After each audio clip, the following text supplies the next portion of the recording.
I have 6 o'clock. I'd like to call this meeting to order pursuant Mass General Law, Chapter 30A, Section 20, hereby informing all attendees that a video and audio recording will be made of the meeting. If any other person wishes to record the meeting, they need to inform the chair. First order of business, we have public comment.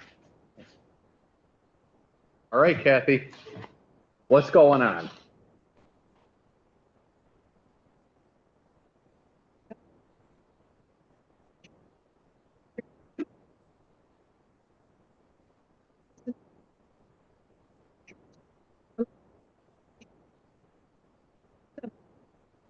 Skating rink in the park next to the Lee Congregational Church, next at the town hall parking lot, this January 14th at 9 a.m. Out with the setup of the rink to complete. Once the set up and the liner is attached, the Lee Fire hydrant. Please check the town website or the Lee Youth Commission's Facebook page for more. So please, good weather for Sunday. Provide a scuba tank or what? Well, I think we're all set. I mean, if we get the rain we're supposed to get, have the fire department fill it with water.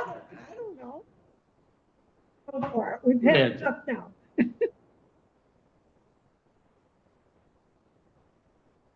Any other public comment? Okay, moving on. Approval of minutes of December 11th. Make a motion to approve the minutes as written. Second. By Peter. Any further discussion? Hearing none. Go around the table. Dan? Aye. Conrad? Aye. Dave? Aye. Peter? Aye. Buck Donovan? Aye.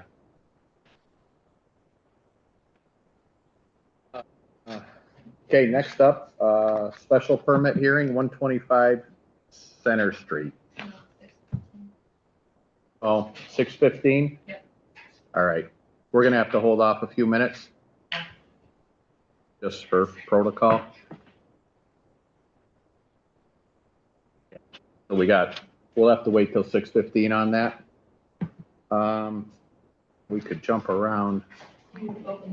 Yeah, the open meeting letter we got from, Yeah, so I included it in all the packets, just a reminder about open meetings, we can only talk about what's posted, and then nothing else to be brought up without reasonable anticipation, which means within like 24 to 48 hours. If it's just something that happens that morning, like someone applies for a permit, then that's when we would add it without being posted.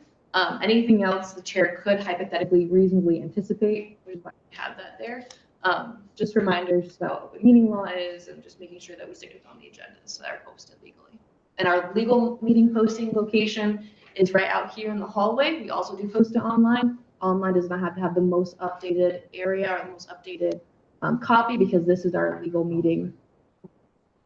We also do post down the binder as well in the lobby if the town hall doors are locked. okay. So basically what we have been doing, if it's not on the agenda, we steer clear of it. Exactly. Where's Gordon when you need him, right? He's official on that.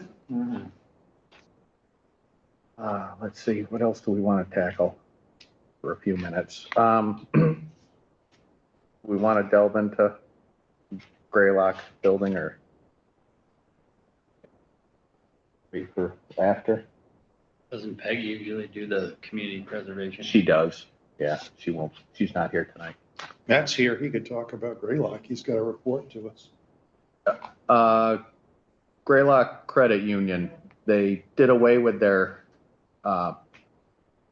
strip of concrete in between, and we're trying to decide what to do with that, if anything. He has a paper in our. Oh, it is, okay. All right, let's see that.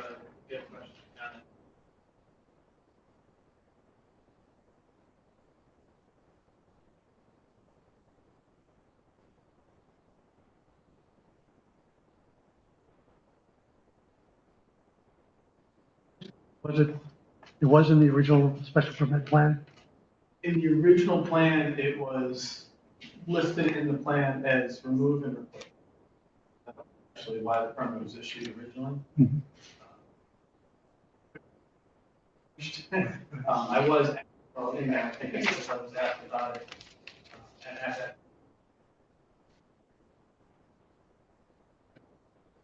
Saying about this, I was unaware of it at the time. There was never approval from me, myself, or my department to actually remove that or change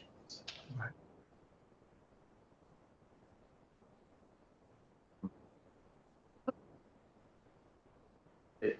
If this is a, I would say that at the most, they would have to do a modification of the site plan, an amendment to the site plan. under a minor, Yeah, that's. Has everybody looked at what's in place right now? I think it looks fine. I do also.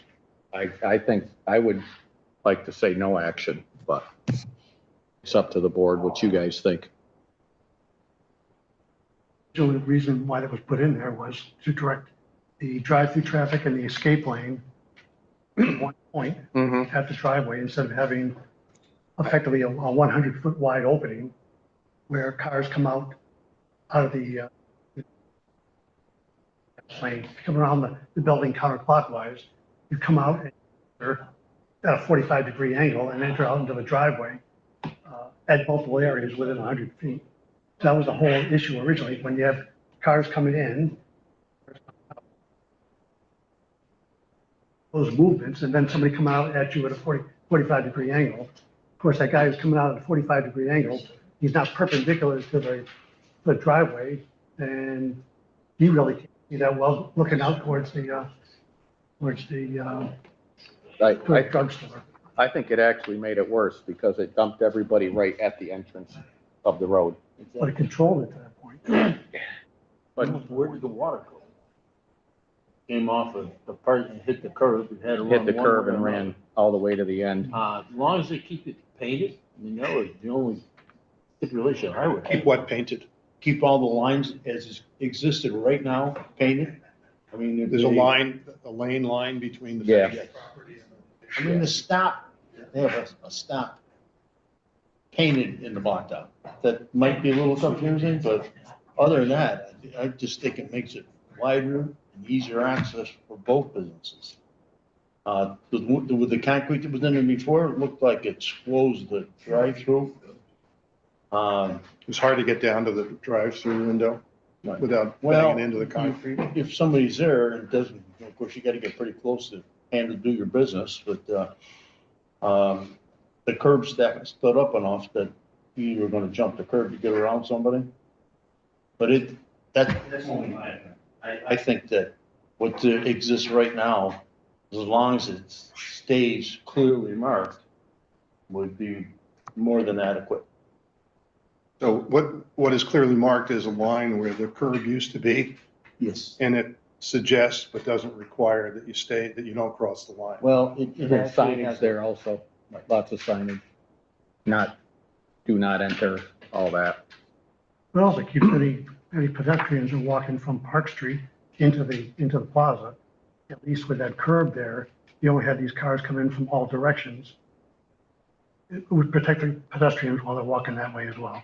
Again, there was a reason for it in the 2006, I think it was, when the original special permit. It was heavily debated back then.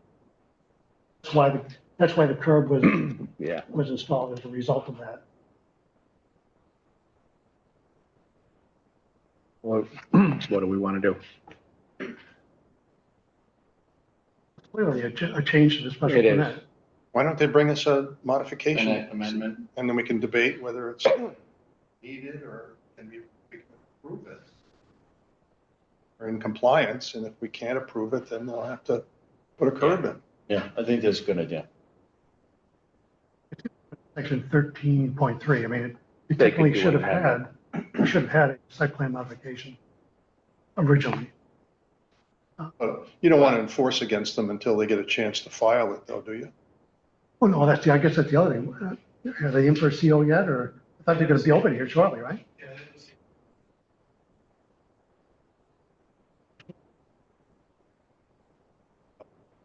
going to make a motion to enforce, but I would make a motion to request a site plan revision from.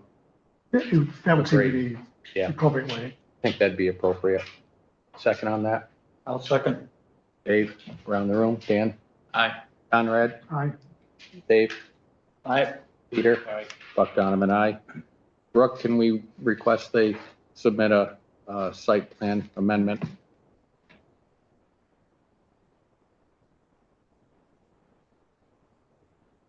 Right, 10 after, I know.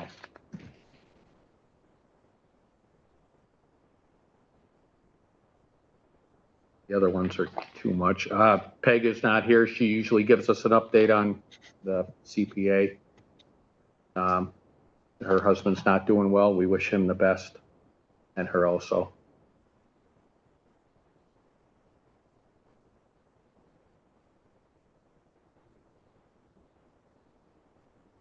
Is on the master plan? I think that's, Okay, yeah, I once told you that we would be done by now. And I'm now telling you that we've had a lot more to discuss than I foresaw. And, but we do have a large document that's coming along piecemeal. And we have a meeting scheduled. We have not met for about 15 days, I guess, somewhere a week before Christmas, I guess, was our last meeting. And we have a meeting coming up this Thursday where I am hoping, and I'm not going to predict that it's likely, but I'm hoping that we can approve the final draft of the last 3 sections that contain kind of stuff you saw before, which was goals, objectives, and actions. And as before, the actions are all identified as to who would be responsible for them and by when. So if I'm lucky on Thursday night, we will get approval of the transportation section, the open space and recreation section, and the economics section. The last 2 of those, open space and economics, had long discussions at our last meeting. And we suggested considerable revisions to both. So what has been now distributed to the committee members for review and discussion on Thursday night is a considerably revised set of sheets. I think they're each on 1 page. And my plan for February is to get the whole document together for the committee, the master plan committee, submit to them for the first time most of the background text that they haven't seen. They have seen the small portions of it, but most of it they haven't seen. We're doing some checking with the superintendent of schools about the accuracy of some of the numbers that we thought we had right, about tuition levels and that sort of thing. And my hope is that when all of this comes together, roughly around, I think we have a meeting around the 18th or the 20th of February. I think that'll be our last meeting. If not, I'm going to be pushing hard to have more or less semi-emergency extra meetings to finish before March 1st, because I am going on vacation on March 1st. And I don't want to let this drift into, late March. I think I'm going to persuade the committee, again, I'm hopeful that once we've got the document done at the end of February, we can start circulating it to the public and schedule another public meeting either in late March or early April, like the one we had a year ago, last February, and see what sort of reaction the town has to what we're suggesting. And you may recall that I suggested 2 options for that. One would be that this board does it, and the other one would be that the master plan committee does it. And I think the option that we picked was that the master plan committee would host the meeting and you all would attend. And then after that, we'll probably have a brief meeting to just vote to turn the thing over, unless there are further amendments needed, just to turn it over to the planning board. And then this board can begin its own process for reviewing and adopting the master plan. First one in over 20 years. 24 years. 24 years. Okay. Thank you, Peter. All right, 6:15, like to open special permit hearing for 125 Center Street. How you doing, guys? What do you have? Application for the permit for.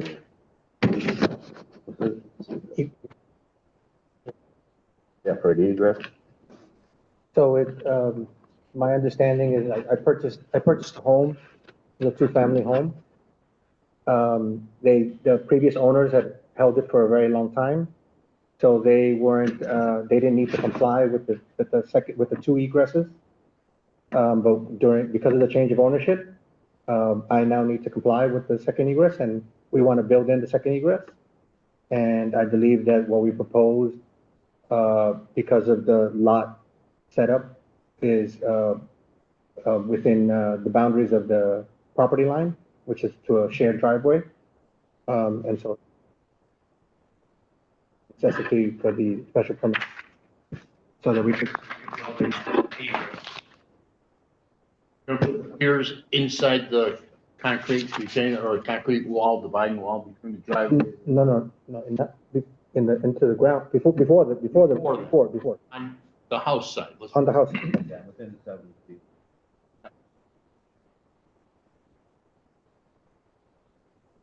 Have a little picture there, right? Yeah. So where's the step now going to be? On the plan, it's not clear. Where is that going? Is that on the left side of the building or? Yes, outside. Yeah, left side of the building. What's the depiction of where the deck is I going to be? didn't draw it, sorry. No, I'm just saying that. You gave us the details of what the size of the deck, especially over a generator, it looked like. Yeah, I just put it right Correct. there, but yeah. Okay, so it's going to be on the left side, the existing building. Okay, it's going to be 7 foot. Yes. All right. You have that over there? Basically, Yeah, I think we have that information. Yeah, we have the basically actual right there. picture of the house. Yeah, it's a picture of the house you should have. Oh, wait, I think Yeah. it just had it there, but I've seen it before. Okay, do you have that? I think you should. No, not in our packet. Not in the packet. No. Yeah. All kinds of stuff here. All right, here's the house. It's gonna be on this side here. It'll be the left side. That bush will be coming out. So we have roughly 15 feet from here to here. So do a little cantilever. I have a generator in a way, so I can't get any closer.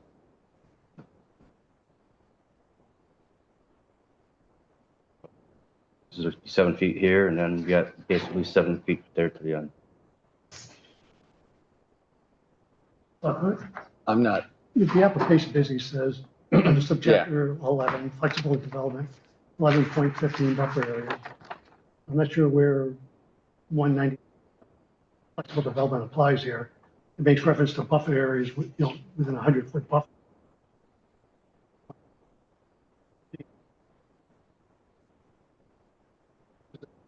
Dimensional, I think they were non-conforming. Yeah, building, and the lot is a previously non-conforming lot. right.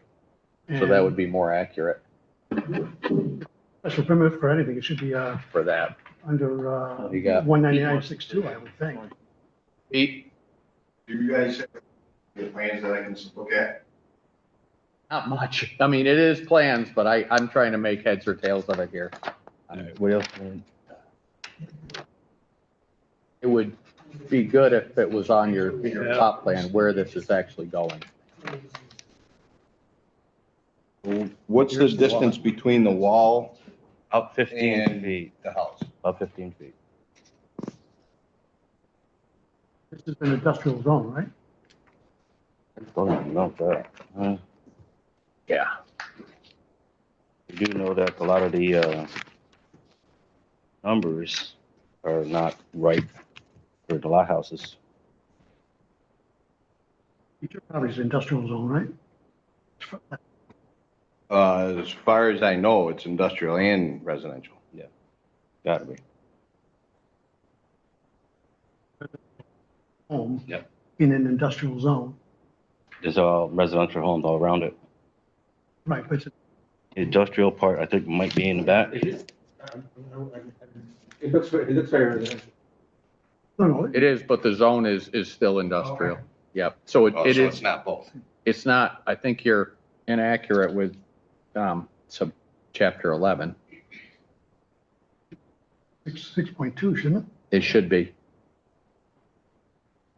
Your application should be under a pre-existing non-conforming lot. That's what we tried at first, and then that was pushed out.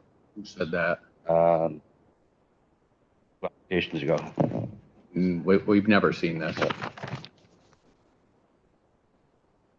So,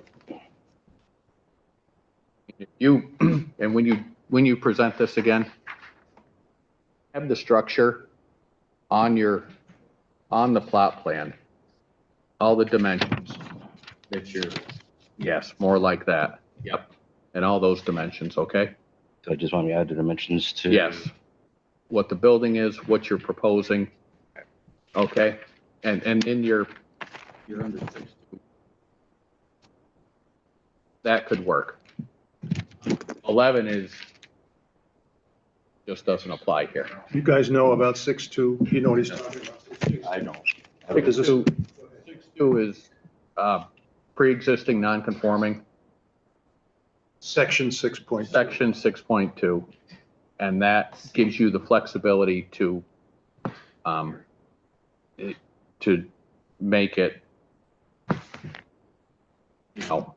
work within the non-conformity. It gives us the power to grant a special Yeah. permit for something that we couldn't otherwise give a permit to, couldn't otherwise approve, because it's a non-conforming situation. That's what we thought we were doing, though.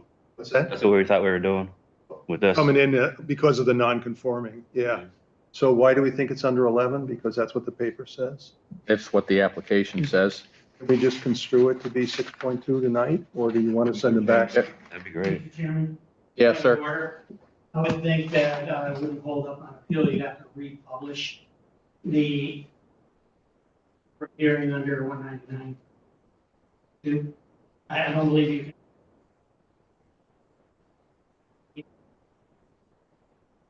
No, our, compliance with the laws. Legally advertised as such. Sorry to tell you. yeah, even though it just says special permit hearing for the property. It gives a does. section. In the code section. Okay.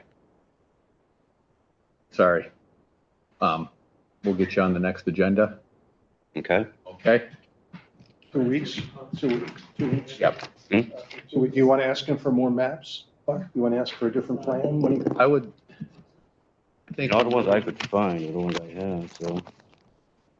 One concern we have is what kind of foundation are you putting in for the post? I'm gonna shoot for an 8-inch. Silo tube? Mhm. Okay.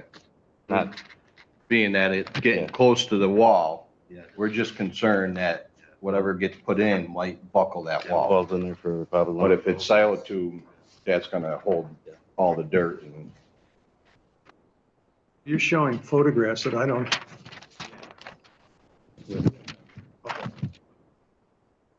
so when you have that's the house there.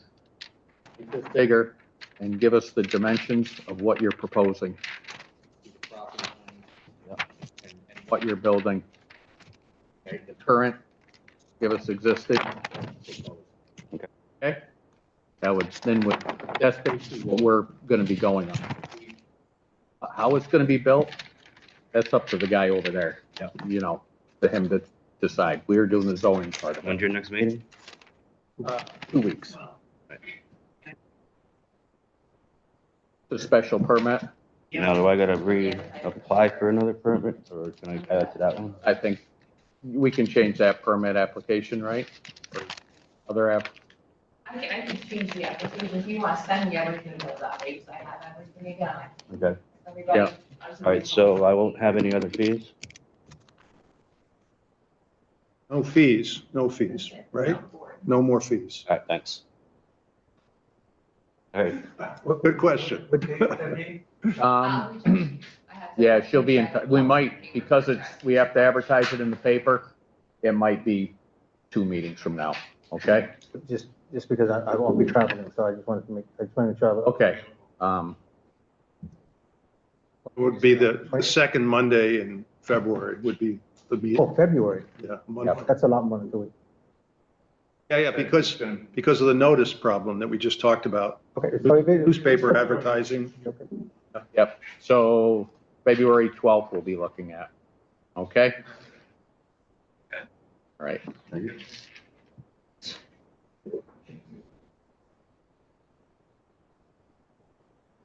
Hey.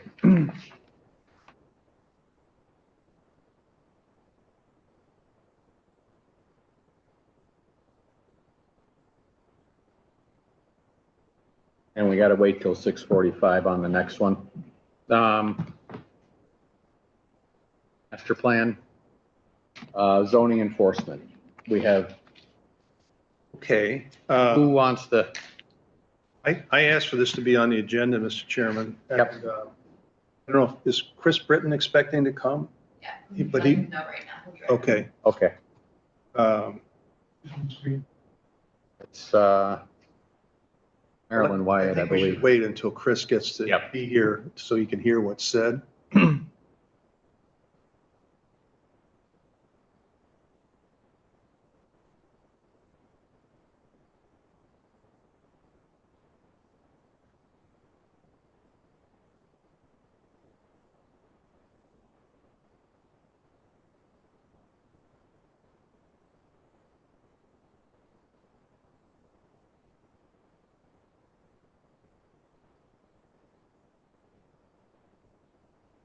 There he is. Oh, Hey, Chris.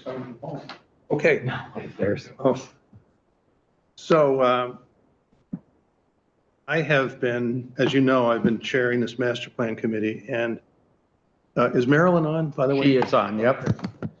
I want her to hear this, and I'm going to yield to her if the board allows me to in just a minute. Anyway, a lot of the discussion on the master plan committee involves aspirations. You know, it's really what you want from a master plan committee. Ideas about how Lee could be better, how it could function better, how it could be more pleasing to the residents, how it could, people could flourish more if they had better housing or better facilities. And one of the things that keeps coming up is zoning. And we have as the board knows, we have a excessively long, and well, you don't know, it's my opinion, it's excessively long bylaw that's over 100 pages and has a lot of requirements in it. And it's been not changed very often, but there's some things buried in it that a lot of people don't know about, but some of the people on the committee have been noticing. We have a pretty restrictive, again, my judgment, pretty restrictive sign bylaw. And we have a provision that requires in the CDC zone that when a business has parking in front of the building, there'd be a landscaping strip in front of the business. And the landscaping strip has to be, I think, 3 feet wide in CDC, but it's a general requirement throughout town. It's not just in that zone. There's a landscaping strip required, I believe, everywhere if you're going to have a business with parking in front. Marilyn and I have had a series of discussions over the course of several weeks. She brought to my attention a couple of things that looked like they were violations of the zoning bylaw, and I, thinking that I didn't want to have to identify her personally, I brought those to the attention of the building commissioner's office. And actually, I had brought something previously involving a different business down in the DCBC district to his attention, and it got dealt with satisfactorily. But this one, it turned out that, in my opinion, as Marilyn suggested, and I agreed, There was a business in town that wasn't complying with the landscaping strip because they have a strip, but they don't have landscaping on it, on most of it. There's basically a 3-foot wide strip of bark chips. And the business advertises its products by placing them in the landscaping strip and then pulling them in at night and putting them out the next day.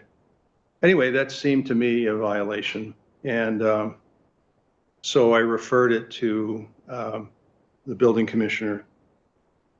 And I got a response that he disagreed with my assertion that it was a violation to have a product for sale on the landscaping strip, and that it was my other assertion that it was a sign violation, that because there was a product that was out on the strip that was roughly 8 feet by 8 feet, white plastic wrapped pallets that had the product name spray painted on the side. So it was really an 8-foot, in my view, it was an 8-foot by 8-foot sign, but it was clearly temporary, and now it's gone because the product inside the pallets apparently got sold or got moved. I'm not sure. Anyway, so this led to a discussion in Chris Britton's office, and Chris very deftly intervened and tried to find out how things ought to work out. And Chris and I met, and then he had a meeting with Matt, which I did not attend.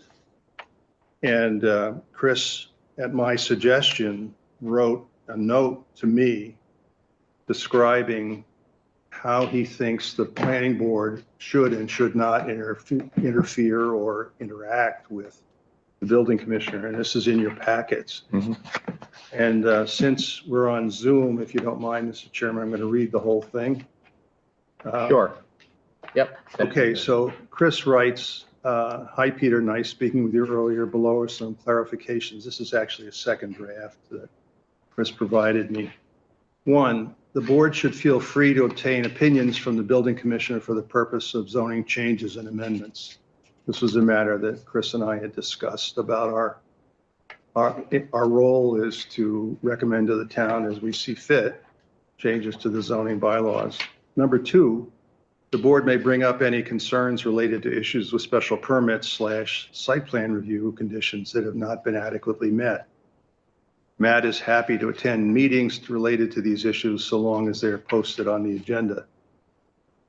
And I guess the discussion we just had about that bank line / would be an example of what we're talking about here in paragraph 2, which in Chris's opinion is allowed. 3, the board, through the land use assistant, should share all reviews / permits with the commissioner so he can assure the conditions of the permit are met.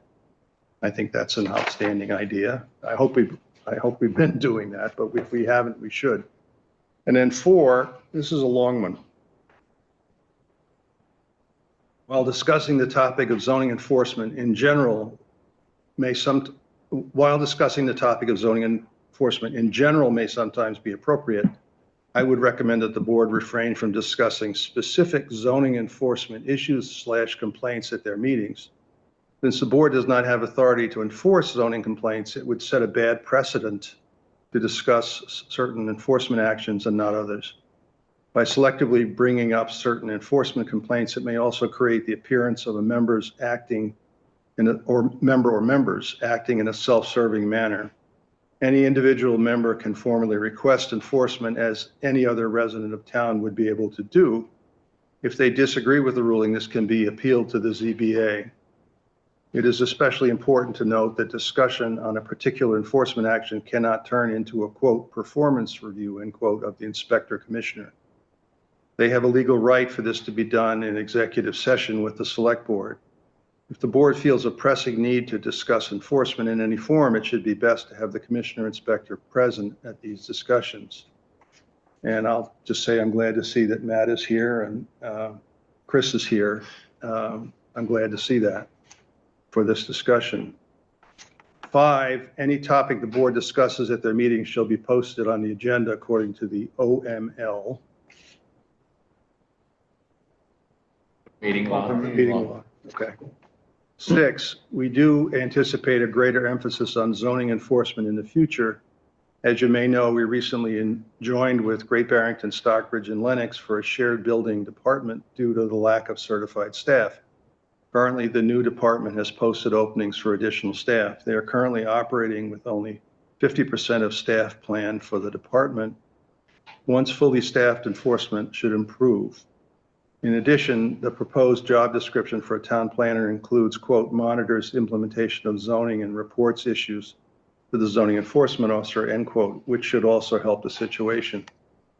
So, again, thank you, Chris, for clarifying this. I still have a couple of concerns that I think warrant discussion with the board, but before I reach any sort of conclusion, I wanted to yield to Marilyn Wyatt, who, as I mentioned, is a member of the Master Plan Committee and who brought to my attention originally. Originally, I was trying to keep her anonymous, but I failed at that. So I'd like to give her a chance to speak, Mr. Chairman. Okay. Marilyn, I guess you have the floor. Okay, thank you. I'll keep it brief. Thanks, Peter. I'm really here just to talk for myself, although as Peter said, I am also a member of the Master Plan Committee, and this topic has come up a lot. As we think about ways to ensure the economic viability of Lee and attract businesses and visitors to downtown. I would like to say that in the past three months or so, at least 4 or 5 people have said to me, Lee is really hot right now. I ran into a man in the grocery store the other day who told me he just moved to Beckett. And when I told him he moved to Lee, he said, that is really becoming a cool place. And so I think that these issues of the zoning enforcement are, really relevant to opportunities that Lee is facing these days in terms of enhancing its image and, bringing money into town. And, as Peter mentioned, the bylaws are very specific about certain provisions of what can or can't be done. And for example, there was an issue earlier last year with Starbucks, and Matt was very helpful in resolving that one. They had a lot of signs, some were on all night, they were shining into my backyard. And, I really appreciated that help. But going forward, my question is really a general one, and namely, what is reasonable to expect in the way of enforcement? There's sort of nitty-gritty little issues, and believe me, I have no desire to become a crusader on zoning enforcement stuff. I don't have the time or the inclination, but I am curious about the extent to which the town of Lee is intent on enforcing things. I mean, I ask myself that question every time I come off the turnpike and I see 6 billboards there, and the bylaws say very clearly, no area of the town of Lee will have billboards, full stop. And, so why are they there? And they've been there forever, and they're just an awful way to welcome people into the town. And, so there's other things like that I think are, quite graphically bring up this question of enforcement. There are other businesses in the downtown area. There are little things like, the rule about the dumpsters that, businesses that have dumpsters that, can be seen on abutting properties should have to enclose them starting in, I think, 2024. Do businesses even know about that rule? Or is the town going to inform them in some way so that they can, take measures to do that? Or is it really up to us individuals to kind of, on a very piecemeal basis, bring our concerns and complaints to the building inspector who, clearly doesn't have a lot of capacity and I would expect is not going to consider these things a very high priority. or what, what would you all recommend as being a reasonable approach to these issues that are in the town's interests, in the town administration's interest, but also in the interests of those of us who live here and love the town? Well, to start off, the billboards, it's beyond us, okay? That's all I can say. It's something on the federal level, right, Gordon? Haven't we tried forever? Outdoor advertising. Yeah. Yeah. So that's above us. We've tried. We've tried. We have tried. I hate them. I do too. There's that we have going on. And like Chris mentioned in his letter, these guys are operating at 50% right now. So my thought is let's bear with them for a little bit till they get up to full staff. And then I would propose, because there are quite a few things in our downtown that are, the business owners might not even know about. There's a lot of flashing open signs, I noticed, which are, obviously a violation, but they might not even know. So I don't know if it'd be appropriate for us to send a courtesy letter at some point. Buck, I don't want to interrupt you if you have some things you want to talk about, but I just wanted to get back, after Marilyn finished, I wanted to get back to a kind of a conclusion. After talking with Chris at length, I realized that the staff that's assigned this responsibility is overstretched, and they're doing an excellent job on very limited resources. The two people who are doing this zoning work are also, their primary duty is to inspect building code compliance, and I think they're working, and I think it's 5 towns, Chris? But 4, and then Matt does 2 more on top. Okay, so it's 4 for one and 6 for the other, yeah. So, and it's very difficult to get qualified people for these positions. But it's an important job, in my view. I feel we spend a lot of time trying to make zoning work and trying to think of ways to improve it.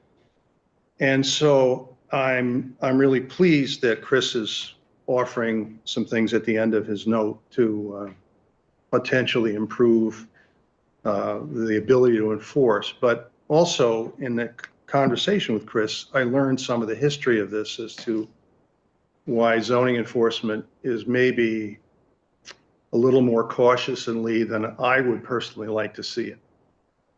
There apparently was an instance some years ago where the town paid a settlement to an individual because of some zoning enforcement action. That, what was the phrase, Chris, that the court used to describe? Selective enforcement, yeah. So, which is what I was cautioning. Yeah. Peter. You want to come up, Chris? And Sure. yeah. Bring a chair up. Yeah.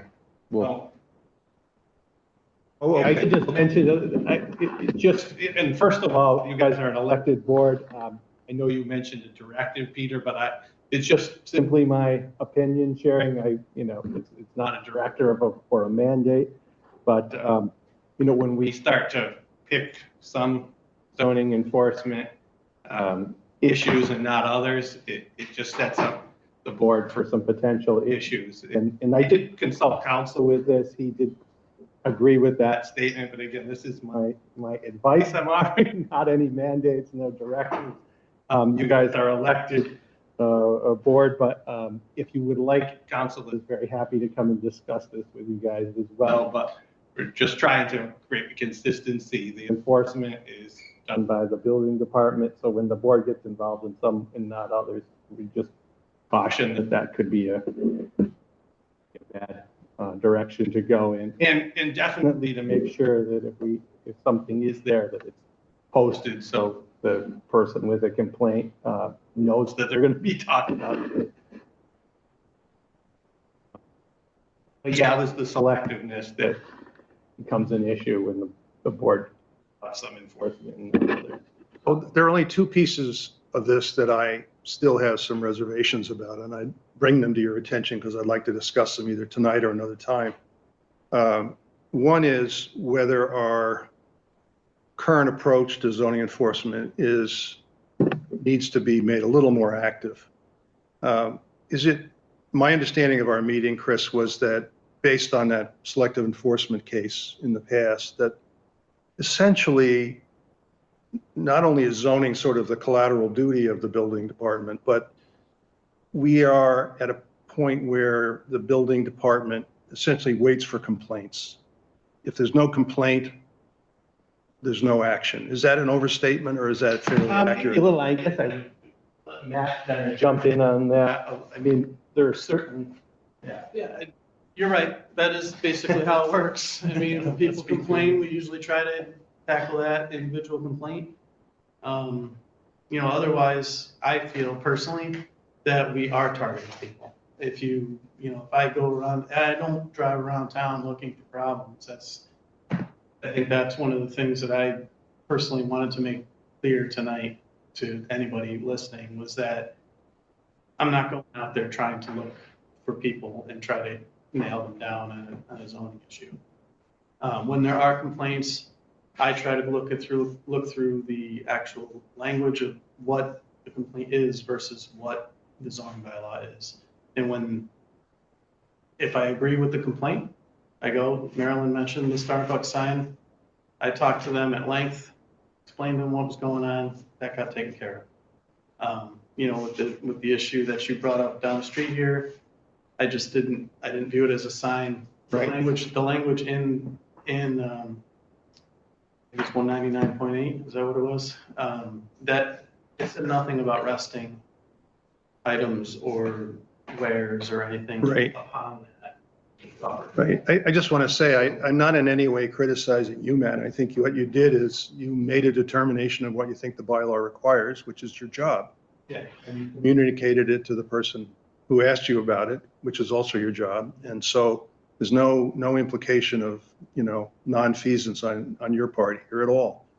But I do think I disagree with the general policy of waiting for a complaint, and I'd like to talk about that with the board. I don't want to see Lee get to be a place where, zoning gets to be like state cops giving you a ticket for 5 miles an hour over the speed limit, for minor stuff. But I do think the idea that that we only respond to complaints when individuals are willing to stand up and say, I am the one complaining about this guy's zoning. I think that's too far the other way. So I'd like to see if we could find some sort of a middle. The other one was from the landscaping strip. Matt and I have disagreed. There's the party involved does have some landscaping on part of the landscaping strip. And I guess I don't feel strongly about having a landscaping strip, but if we're going to require a landscaping strip, I think there ought to be landscaping. And so maybe the board could put on the agenda for future discussions whether we need to clarify just what exactly a landscaping strip consists of, and whether putting, equipment for sale or material for sale on a landscaping strip and nothing else really is something that we should amend ourselves out of. So that's my conclusion, is that there are two issues that I would like to discuss with the board. Whether we need a general enforcement policy and whether we need to amend the landscaping strip language. We could look at the landscaping. We've had council in here. Remember, we've had meetings, we've talked about it, and pretty much what the safest, it might not be, I don't agree with it either.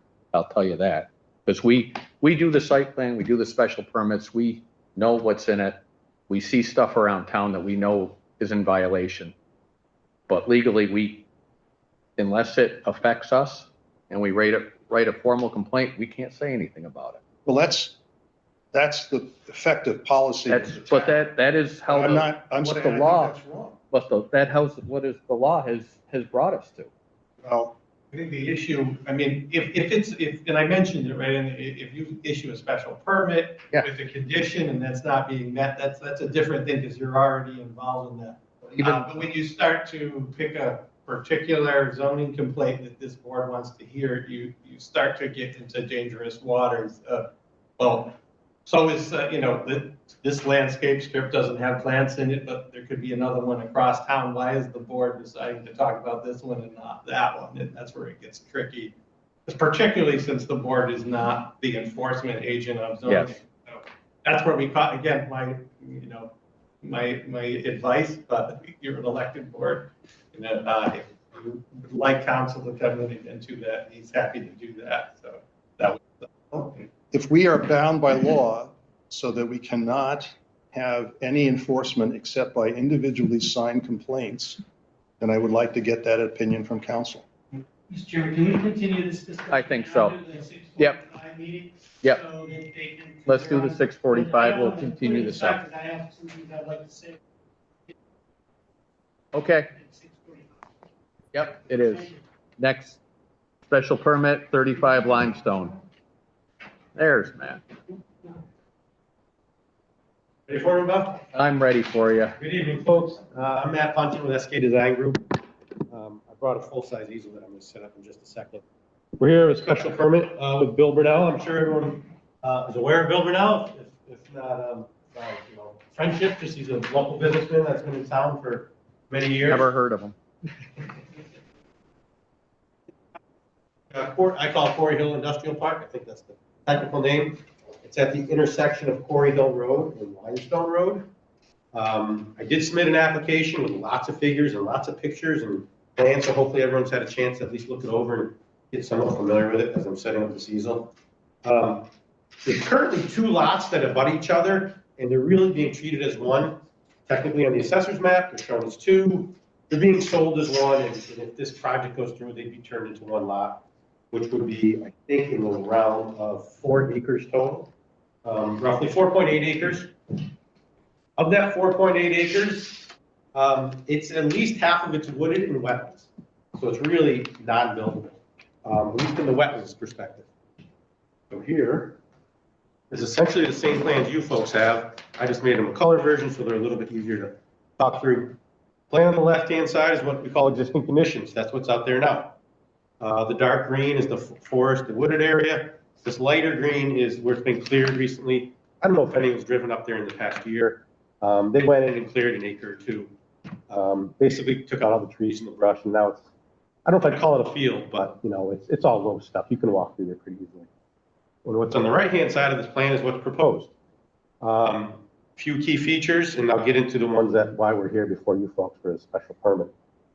He's looking at doing a storage and warehouse type facility, is what he also did out in Eastleigh, and has one also down at Runway, where people rent the lockers, rent the storage units, put their stuff in there, close the door, leave the grounds. Also a larger building at the rear that would be more of a warehouse style where people can put vehicles or boats or RVs. And then there's a smaller building on the right-hand side there. It's going to be an office space. So as I read the zoning bylaws, I was about to pull it up here so I have the right section. Per 199-4.2K2C, which we're under an office park in light industrial district, OPLI, storage and or warehousing requires a special permit from the planning board. So there's no hiding it. This is storage / warehousing. I think the office itself is by right. And I'm going to get back to that because we're talking with the applicant, Bill. He's looking at making some changes to the office building, but as what's seen here on the plan is what's proposed, what we want to go forward with. On a side note, we have started a conversation with the Conservation Commission. We had a meeting last week, but that's got continued for 2 weeks. I anticipate that will get approved. I really see no major issue there. So, it comes to the special permit. Excuse me. The use, storage, warehouse.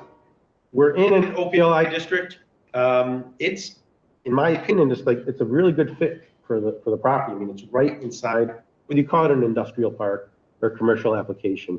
I believe it's really isolated from any residential neighborhoods or abutters. There are some nearby. I think we can talk about that. But we're not plopping this thing in the middle of, East Street or Teresa Terrace or anything like that. This is a previously developed commercial property from the late 90s, I think it was, early 2000s. Buildings have been built over the years. These are 2 of the remaining lots. I think there may be 1 or 2 extra lots after this. So personally, I think it's a great fit. when the development was built back in the late 90s, whoever put the plan together, or at least who built it, or both, did a good job in preparing for utilities. There's sewer there, there's water there, there's drainage there, there's all the underground utilities needed. When I talk about drainage, that's really key, because I did some research back to the original permitting. They actually accounted for these individual lots getting developed. They couldn't predict exactly what was going to happen at each lot. So this part of the industrial park goes through the detention basin that's down on Route 102. It was recently cleaned out. It's kind of half the development. They accounted for a certain amount of acreage of new impervious area. Buildings, blacktop, concrete.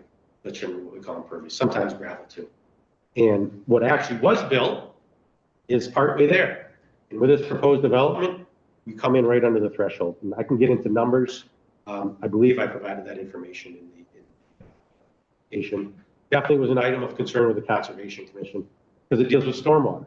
What happens when you start adding buildings and impervious areas? Where does that stormwater go? Well, it goes to the detention basin that was designed for it some 20 years ago. And to the best of our knowledge, built according to plan. So that was actually a major benefit or hurdle on my end to not have to deal with all new stormwater infrastructure. As it deals with sewer and water, really minimal impact on the town for sewer and water. The office space might have half a dozen employees putting out a few hundred gallons a day, requiring a few hundred gallons a day. The buildings are of such size, they shouldn't need a sprinkler system. Not that that's necessarily a major demand on the town, because if a sprinkler system goes off, that usually is obviously like, emergency daily use. But we shouldn't need sprinkler systems in the buildings. Again, all the other natural utilities are there. Natural gas, electric, telephone, cable. As far as parking goes, really when this operation is up and running, they might have, again, half a dozen employees there. And then customers will come in and out as the operations are out in East Lee. If you're not familiar with it, the area is surrounded by a chain link fence with a security gate. People come and go as they need be. Bill might be able to speak more about how many people visit the place a day, a couple dozen, if that. But being set back in this industrial park, which leads to Route 102, traffic is really of no concern, I suggest. Again, we're not in this really tiny residential neighborhood. This I think, is a great fit for the property. There's some grading and drainage items that will come into play on site locally. What's interesting is that where the proposed work is, the buildings, the driveway, the parking, et cetera, is actually lower than the wetlands. It's a unique property where the topography is higher in the west and it slopes east. So you do have to do some grading and drainage modifications to the land, but it doesn't affect the wetlands nearby. Not necessarily a concern of the planning board, but something that was addressed. There will be lighting around the project. One of the, I think, notes that I put in my application is we don't have a detailed lighting plan at this time. Not sure if that's an item that needs to be addressed immediately. It will have lights around the perimeter. It's a secure location meant to, protect the customers and the clients who use the property. And I keep referring to East Lee because it really is just, I think, a great comparison as to what Bill has done in the past and has addressed concerns. He's mentioned to me, I think he'll admit it, there was a concern out there with one of the neighbors with lighting. He made some changes. I believe that was all fixed and went away. The location it is, I estimate it is about 500 feet to the nearest neighbor, to the southwest, from a residential perspective. There's other commercial businesses. And probably 400 feet of it is wood. Not saying that's an absolute, that doesn't guarantee anything. I think it goes a long ways where if a neighbor was concerned about lighting, I think that will help, if not complete. So maybe, you go out there in summer versus middle of January, Mother Nature's different, so the leaves are different. So we do want to take that into consideration if there's a concern of lighting. That's kind of a quick summary of the project. I don't know if there's questions from the board or I should go over more details about specific items. Happy to answer anything. And again, Bill's here. He can answer some more questions that are maybe, beyond my civil engineering knowledge. First, so you haven't heard from Concom yet?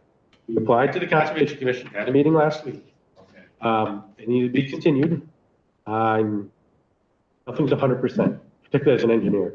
I'm 99% confident they're going to approve the plan as submitted. I'll go around the table. Dan, anything?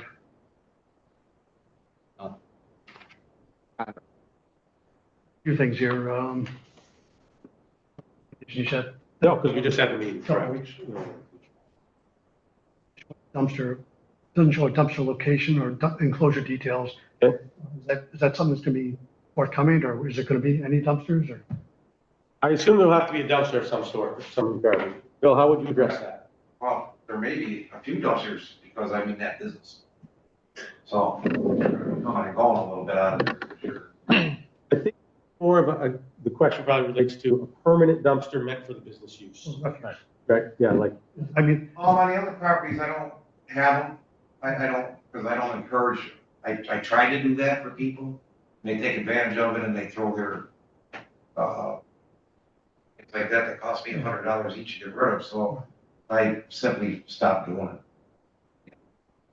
and requirements under a major site plan approval, usually dumpster, there has to be dumpster enclosure, and they usually like to see a detail. No, I understand that, and I saw the rules coming up here for the next year. I did see that, so if we did have something on site, I would certainly close it. Okay, landscape plan, there was no landscape plan provided, but there are 12 trees that look like deciduous trees going on the. So they cut down more trees than they were supposed to, from what I understand, the last people that were in there, so what we did was try to rectify that. I had asked through Matt, and I'll ask you guys as well, I just do not have trees with leaves. Leaves are my enemy because they get into my gutters, and then they back up and water gets into these storage units. What I'd like to do is some evergreen trees, which I think would be even better for the neighbors as well. You know, blocking out in the wintertime, because you don't lose your evergreens in the winter. So we're gonna take that whole back area, which is kind of between myself and Jordy here, and put I guess it showed 12 trees, didn't give the caliber of it. I just wasn't sure if that was forthcoming. We can provide that information. You're totally correct. That was almost purposely left out, just to not lock in anything. After we had gotten through the process and actually submitted, this was, on my end, I rushed a little bit to get this in, which is not your fault. And then after the plan was created, Bill said, hey, can we do something that's maybe like evergreens to get rid of those leaves things? So we can get into specifications about those trees. A quick side note, as Bill mentioned, I'll call it the current owner, someone must have hired someone to do some clearing out there, and it went right up to the wetlands in some areas. And the Conservation Commission had no approved permit for that. As I understand it, the ramification was, if there's any new work, you got to come to us. And that was it. So when I talked to Bill about the design phase, I said, hey, you have a buffer. This is a little bit technical as it deals with wetlands. You have a buffer zone. You're allowed to work in the buffer zone. You're totally allowed. You just need the right permit. I suggest you do nothing within the 50 feet closest to the wetlands, except replant those trees. I would say Bill agreed to it pretty quickly. I think it shows a good, good faith effort to try to fix maybe what was done and then, give additional buffer to the actual wetlands itself of sorts. Actually, it was the freestanding signs and wall signs. Are there going to be any proposed here? In your application indicates the applicant is seeking a waiver, which is again part of the site plan, major site plan checklist. Sure. So is it going to be freestanding signs or wall signs? What are your plans for signs? Same as what I did out on Easel here, just one sign, probably just marking. Entrance. The size in that area, I haven't really put a lot of thought into that, to be honest with you. So But it would be similar to what I've already done in the past, I'll be able to. if I could ask maybe a technical question, I don't know if you can answer this. I believe Lee has a set of sign bylaws, I'll call it, right? Pretty specific, enforced, I think, to a certain extent.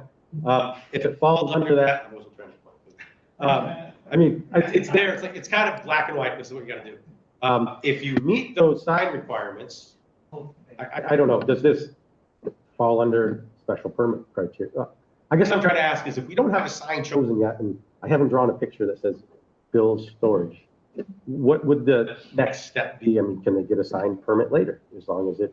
Generally under major site plan approval. Yep. Go by the general site plan. Part of that is landscape plan, drainage plans. I mean, Fair enough. you've got the majority, your application is quite thorough. In narrative, in plans, it's very thorough. Some little details missing. I'm sorry? Are there some little details missing?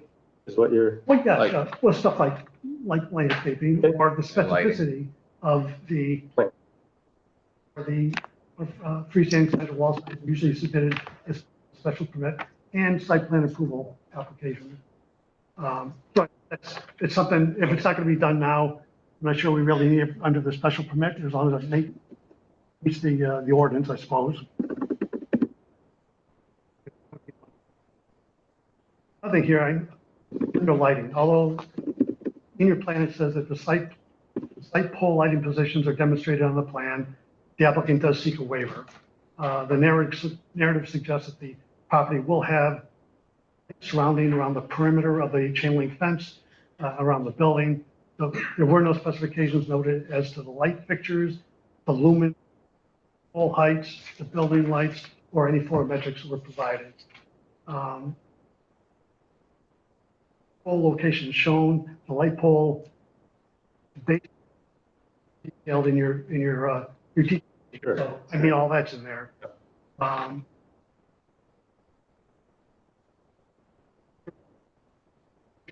Specified on this thing, I'm gonna guess what zone, industrial warehousing area is minimal. However, there is a house at 500 feet to the southwest. Tree line or the buffer that you alluded to, I mean, there's a bunch of very tall, very strong vegetated firs, but there's a lot of them are tall, a lot of them are not complete. There is some deciduous trees in that buffer area. I suggested there would be no light spillage from a lumen standpoint, but there could be light glare affecting the residence that's 500 feet to the southwest. And wondering, during the summer months, there will not be, my guess is, when you drive around there, you'll look at it. When you drive around, ordinance, I think. I think it's fair to say. Yeah, it's fair to say it's ordinance. We're all talking about 40,000. Drive by today. Sure. Everything is defoliated right now. And see through there and see the house. During the summer, I don't think it'd be a problem at all. So I'm just wondering if there's any way of mitigating the glare feature of these lights. I think we were talking about pole lights, but we don't know what the heights are. We don't know what the specificity of the fixture itself is. I know if you put in like a vegetated area along the wetland, the 50-foot buffer, is there any? We also bring them around, so it would at least give you some protection along Quarry Hill. I think the southern end is, I think, is what's being discussed about, obviously. Right. Southwest-ish. Again, to minimize glare from these lights that we don't know what they are yet. Yeah. And whether these lights could be, is a function of the pole height, is a function of maybe shields, I don't know. They're all good questions. I'm by no means a lighting expert, but I've done enough projects to know that there's a lot of variables. And sometimes they actually spell right out, no lights above this height. Oh, right. I think Great Barrington does that as an example. Like 15-foot rings a bell maybe, and I don't know. 14, 15 foot. But so if you make a 50-foot fixture, you can space them out, a couple hundred feet because they're so tall. And if the intent is to keep the light glare from going over the line towards the neighbor, it might turn into smaller fixtures, but you need to maybe add a couple to light the area properly. Or with shield. Yeah, that would say shields I know are very common. I know the one that comes to the top of my head is I know up the outlets, the backside. I know there's shields all along those lights. Well, when I did Mount Eastley, I didn't realize this village that we created. Right. And, we did our best at what I worked with Scott Lieberville, to correct that. And think we succeeded, we never had a complaint afterwards. But, you know, same thing with our neighbors here, I certainly don't want any spillage. The only good thing on here is a whole, you know, not an acreage, there's 4 acres. We're only working on 2, that's all we're allowed to do. So we do have a pretty good buffer between us and away from us, but I do want to keep the light. And that's, You know, obviously I need light there. Right, I exactly. gotta light. It's gotta be secured. It's gotta be secure.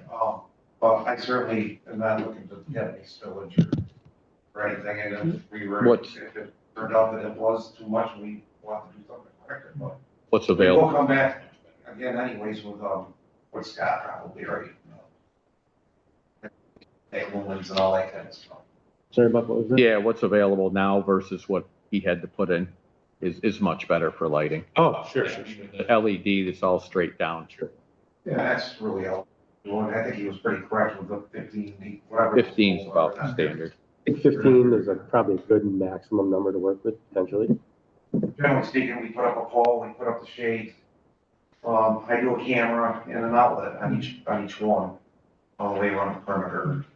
That seems to work pretty well. I know that the application is seeking a waiver of lighting. It just sounds like we really should be addressing lighting. I think my intent, is if I wrote it the right way, was requesting a waiver to provide detailed lighting plans at this time. I don't know if that's what, are you suggesting the same? Well, at this time is where we're doing the special permits and site plan approval, so, Yep. I mean, once it gets past here, then we have no.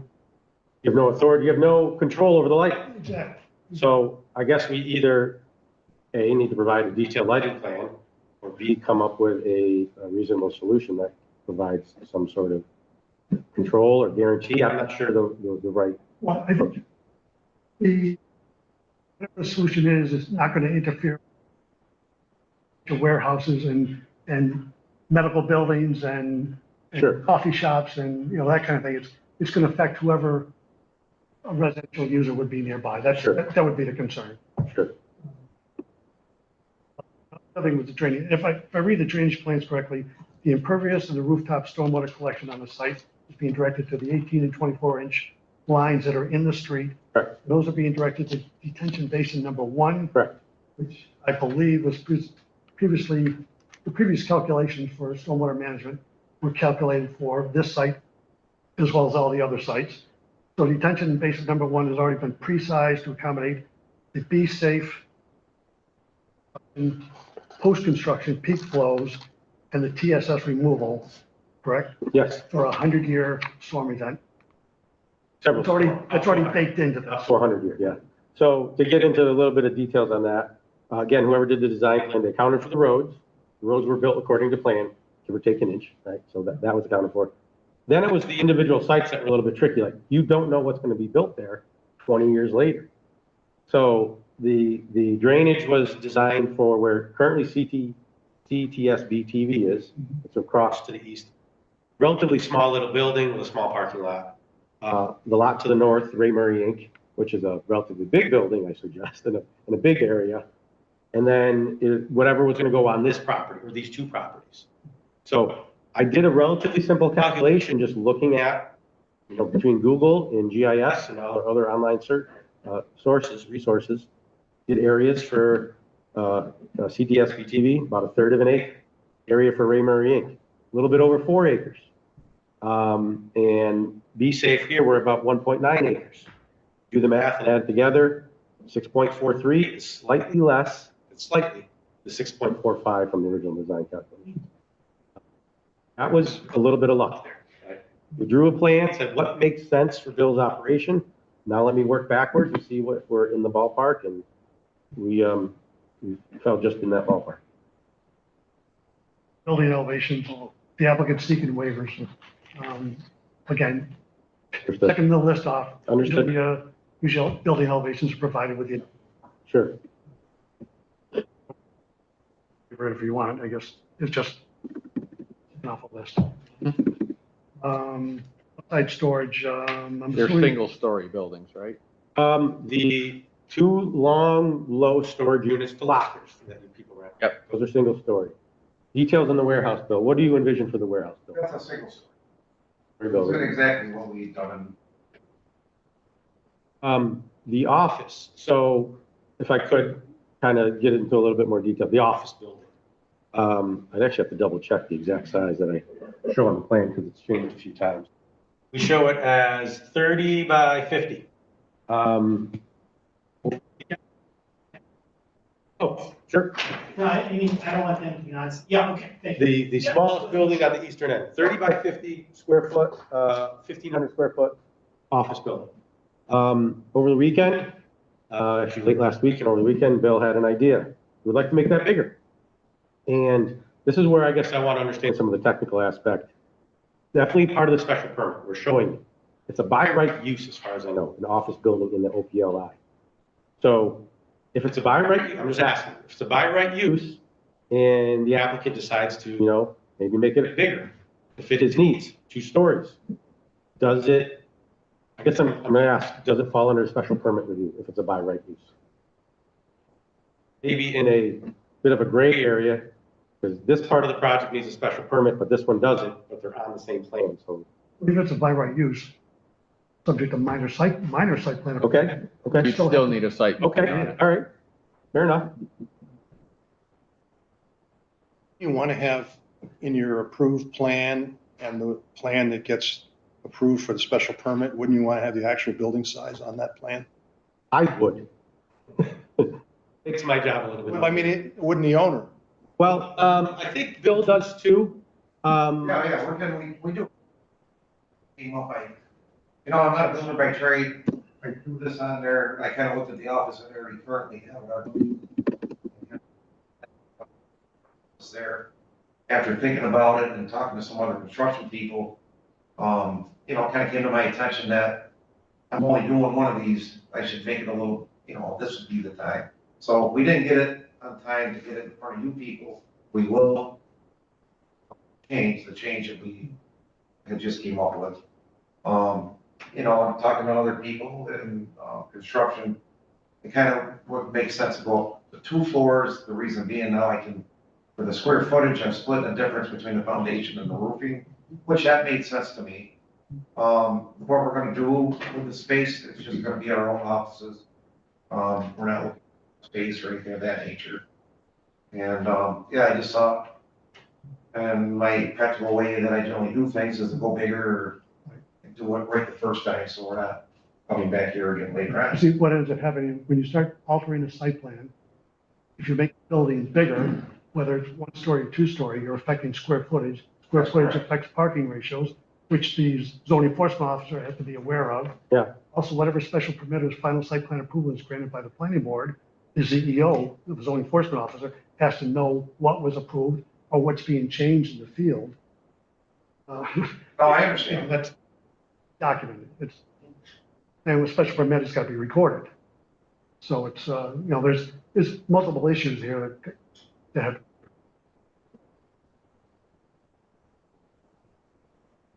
Yeah. A couple of things real quick here. You know, trip generation appears to be, 100 trips a day is nothing. Public water, the public sewer discharge, public water consumption, that's all minimal. There's no impacts there. So the storage buildings don't have sewer, don't have water. The office, of course, does. Just in an office, maybe a small little kitchen. Gallons a day is nothing. Yeah.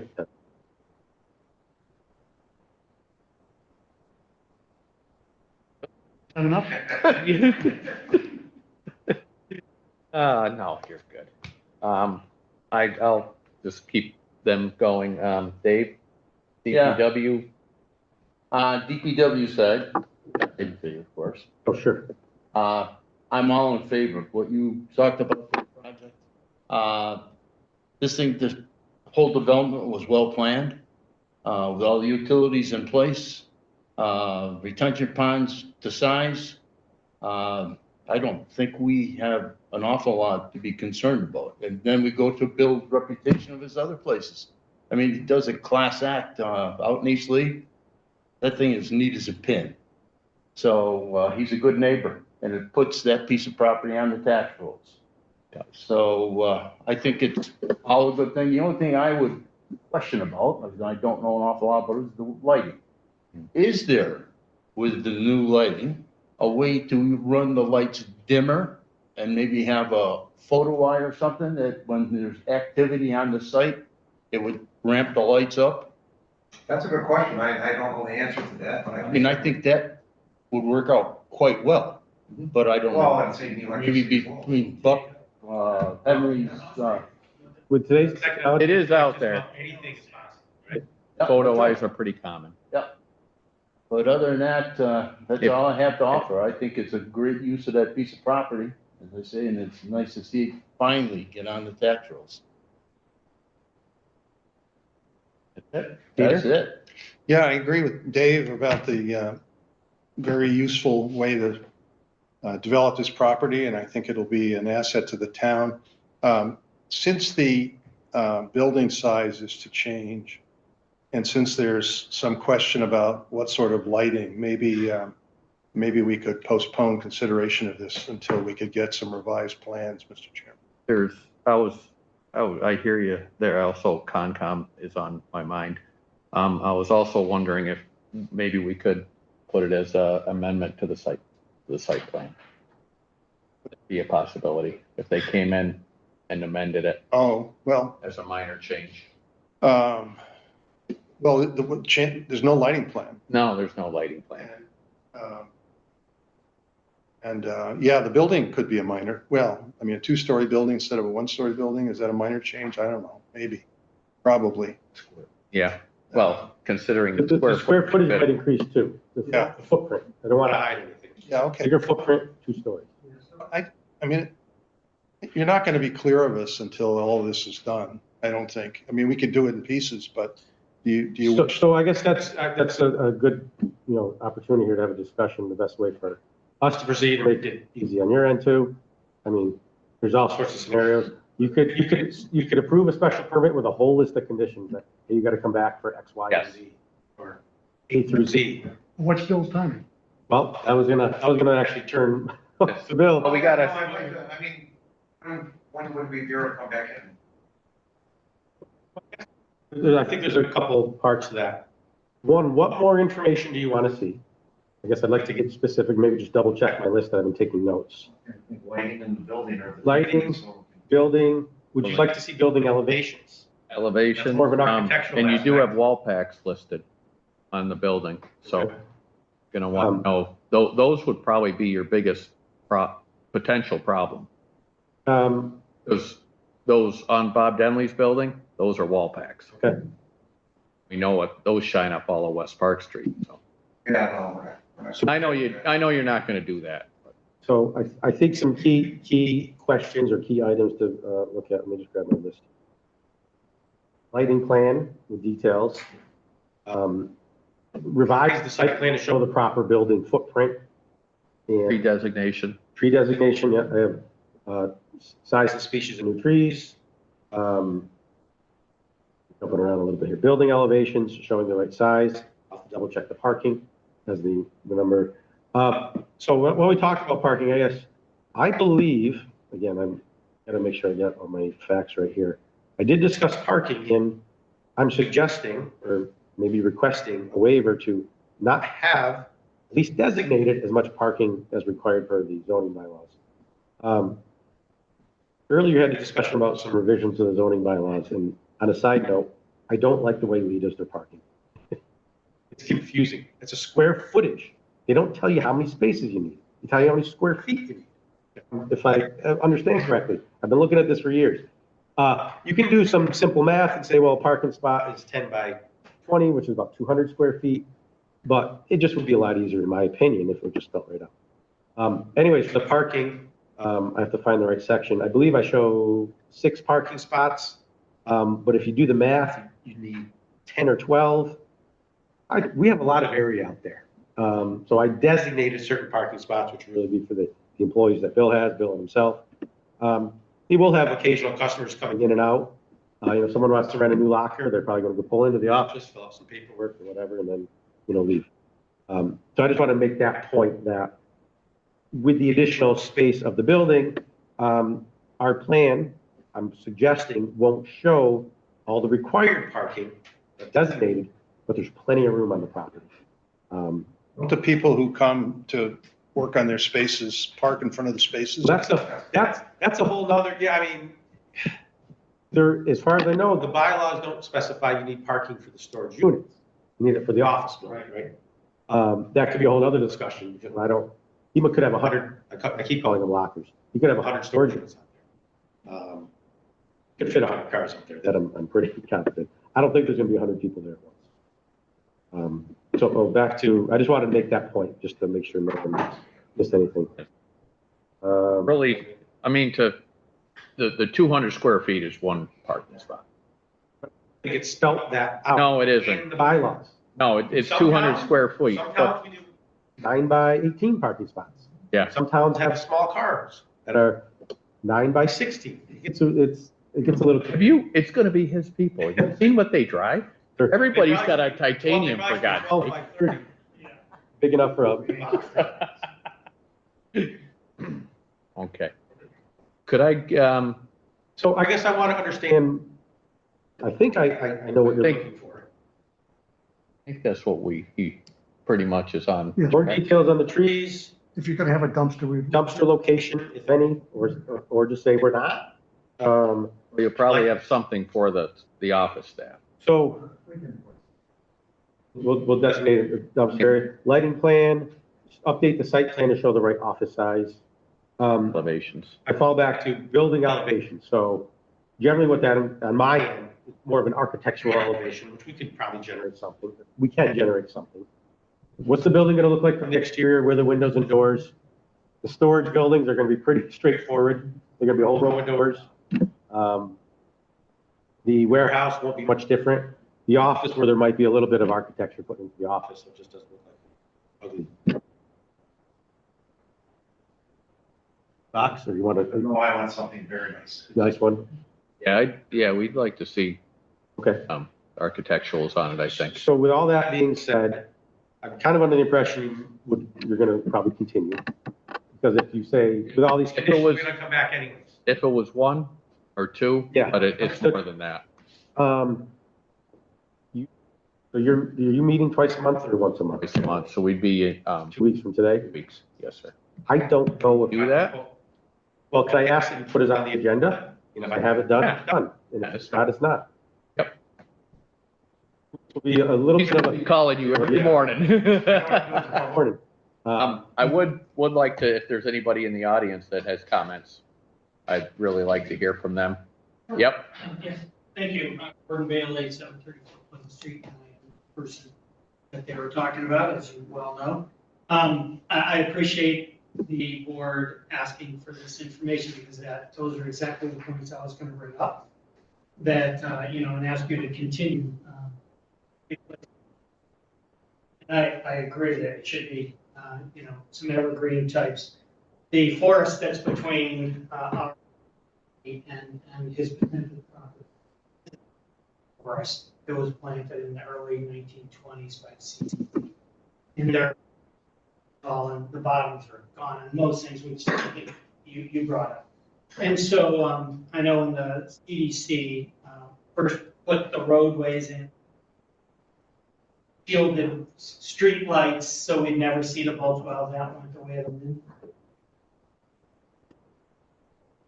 And so we see all the lights at night because the trees are gone.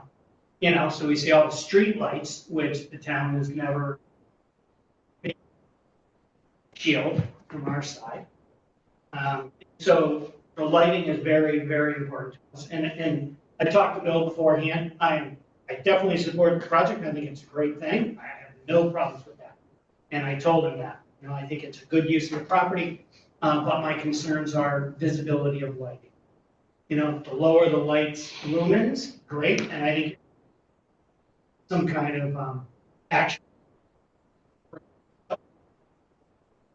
I think that's a great idea if it's feasible and considered in the town budget. But I think that it's a very interesting way to go and it would be helpful to us. It also We saved spend money. a lot of, yes, it saves some money, but also we spend a lot of, we put money into our own home, we enjoy our property. Beautiful screen porches all summer and look straight out across the pond, this little pond we have. So, I mean, I was excited at first because I thought you were back on the Cannon Provisions property, which is way out of the way. But so I'm a little more concerned, especially about the shielding. The other issues, I realize the board has their issues. You need the pictures of and all that probably. But I appreciate your willingness to put this off and his willingness to give you this data, and I'll be back. And if he gets it here before the meeting, he'll be able to know that and what the lighting proposal is before the meeting. Anyway, but thank you very much, and those were really my concerns. This is good or better than most other things. And finally, if we can get one more person to build out the town. Yes. It's just a base coat, and it's been that way until the place was built out, and it'll be good for everybody to get that final. I don't know if anyone, you know, I don't know if anyone else has driven up there recently. It's terrible. It's like driving on the moon. There's potholes, there's not even pavement, it's just gravel. Actually, I have complained to the powers that be at town hall about that very issue, because I went back in once to check out a different issue.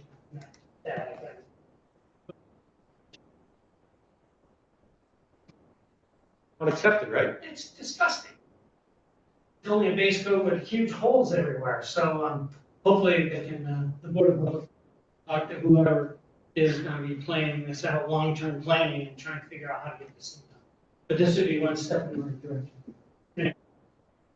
Good. Yes. Arnold. Anyone else? Jim, just observing tonight? Okay. Right. Very good.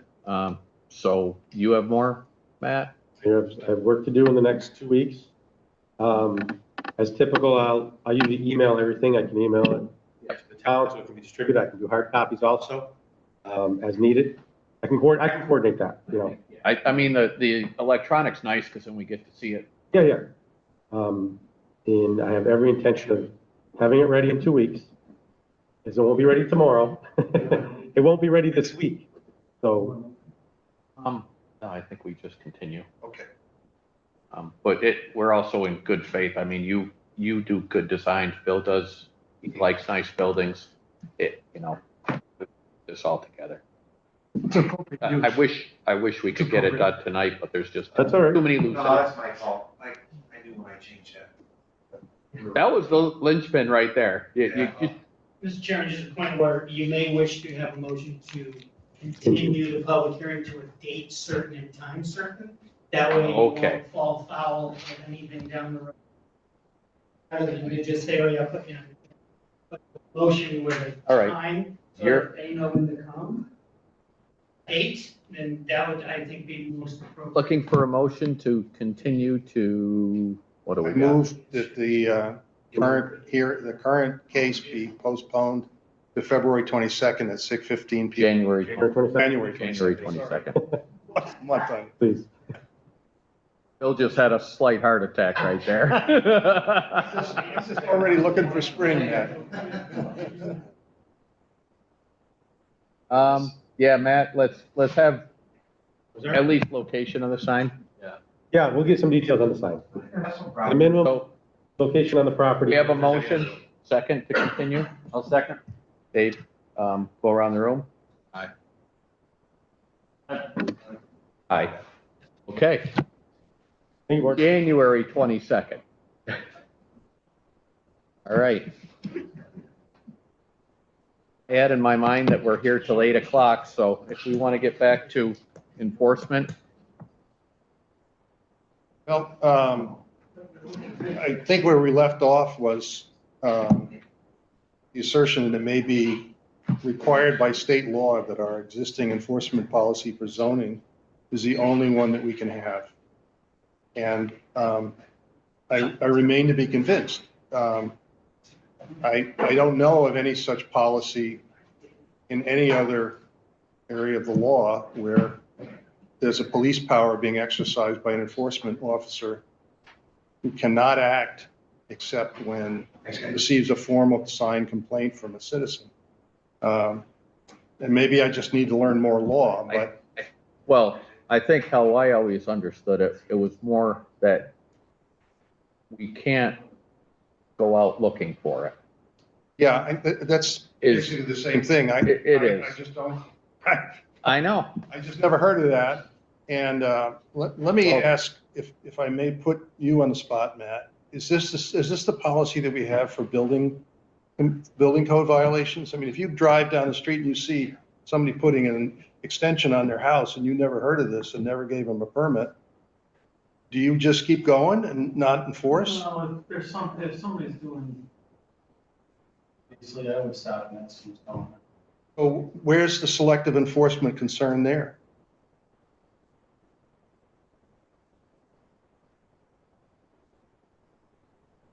Thank you. To be fair, issues have come up and I will go and.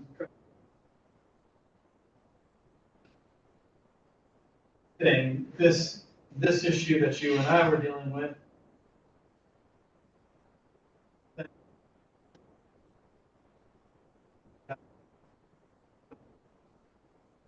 It felt different than a citizen or.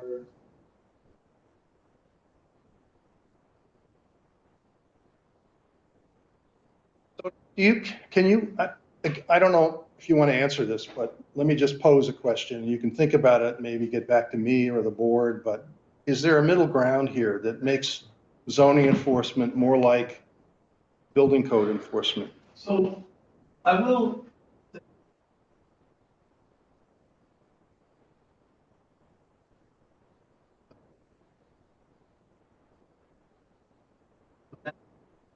Takes on those inquiries as they come in. So for instance, the one that you brought up.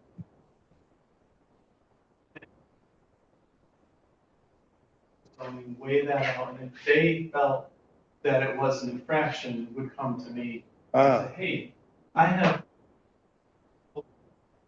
What? And then we would walk through.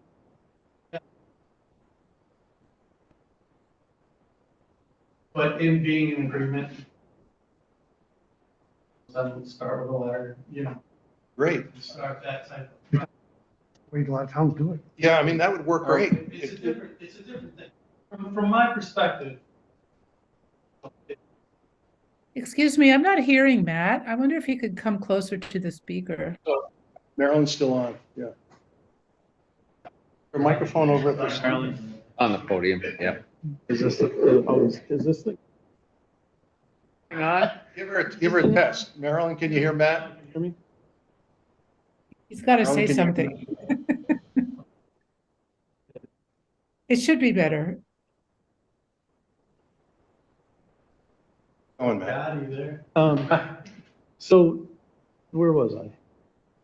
We're talking about other towns and how a planner So, in the middle helps. to- yeah, I think- there's a lot of situations where when that can come more quote unquote anonymously, right?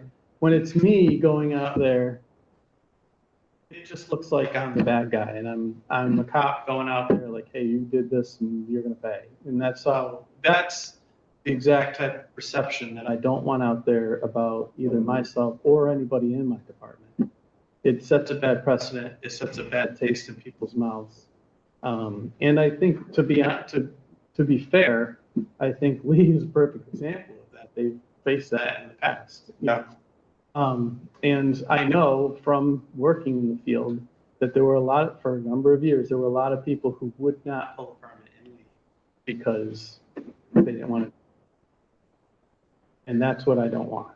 I want, the only way I can get compliance is to work with people and have people feel comfortable coming to me and asking for whatever. Well, I certainly don't want us to go back to where people don't want to pull permits because Lee is, I'm not sure what, too picky or. Get into what? Yeah, we don't need to, yeah. But what you described does sound like a good middle ground. If we can get that person, and I know that Chris has put that person in the budget. So Chris is standing up and wants to talk, I think. I just wanted to mention that in what we have a draft job description right now. It is in the budget if it passes town meeting. That's our plan to hire a planner in the beginning of the new fiscal year. And right now, one of those job descriptions says monitors implementation of zoning and reports issues to the zoning enforcement officer. That was one of the things I think in number 6 I was saying that would hopefully solve some of the problems that we're having, so. Yeah, I Agree. sounds good to me, so. Sounds like we're going in the right direction. And then the only other thing is whether the landscaping strip thing needs to be clarified or repealed. And I don't frankly care one or the other, but I do think if we were going to require a landscaping strip, there should be landscape. But Well, maybe I'm the only one on the board. then you're into the definition of landscape. Right, I was just gonna say, you might want to add a definition of landscaping. I think when we look, there is no definition. Yeah, no, I agree. And even the definition of landscaping is vague. It's anything. Yeah. Perfect example of how the board should be involved with enforcement when something like this happens. Go back and amend the bylaw so that it can be clearly enforced when a complaint comes in. When somebody comes in for a formal site plan approval or a special permit, there is a landscape plan that's approved. Species here earlier, usually a landscape, species of landscaping, size and all that stuff. If somebody puts it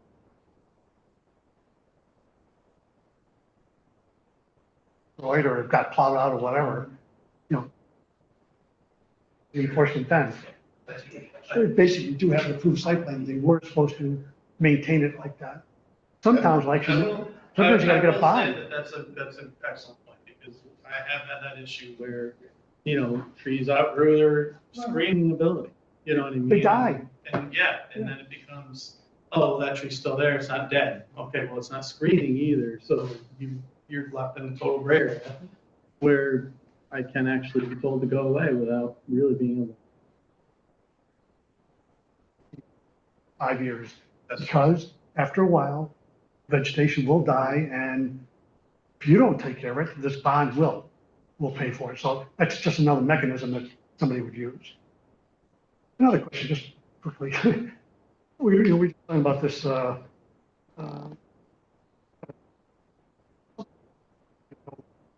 was intimately involved with that 16 years ago. If something like that, I haven't noticed it only because I was familiar with it. I brought it up to this board. The correct protocol, if something like that comes up, should I go, if I have a question about that, should I address it to your office or? Well, in this, as it stands now, you should address it. Okay. However, that's part of what. Right, no, I agree. That's the thing, I agree. I don't necessarily have access to all of these special permits. What was, in this particular case, what was recorded with the registry didn't mention permit. So, you know what I mean? What the plan did. But the plan did, right, so it So was. the plan is still. Right, and that's where it gets kind of funny, so it's, I agree, that, and. But you wouldn't have known When you that. have a plan, exactly, that would have changed my perception of the entire thing.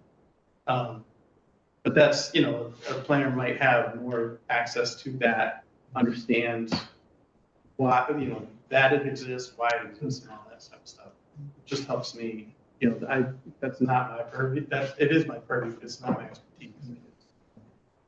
The enforcement aspect. Well, here's a question for you. If somebody goes out and they build a addition on their building, on their home or whatever, it's behind.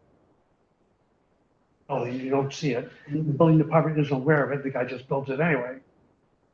What assessors, we do our reevaluation. We're out there and we pick that up. Yep. Okay, so how does the assessor? That is not always communicated, and it's happened. Well, I Yeah, guess, know what I you're guess saying. that's where I'm going. Right.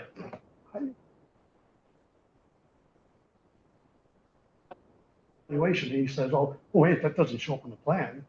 Okay. I think everything goes to interpersonal relationships, right? If you have a good relationship with your assessor, sometimes you get that stuff.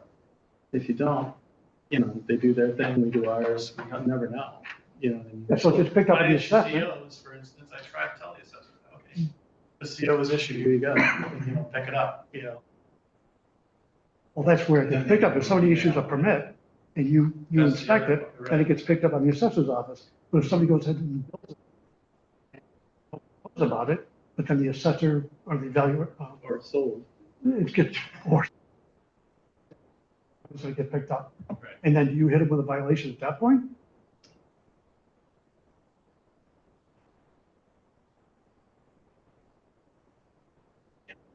Sure. There is some leeway in construction that, building code doesn't give you any kind of guarantee that you can keep a building, let's put it that way, but zoning, we're gonna stick with zoning. If you look at 40A,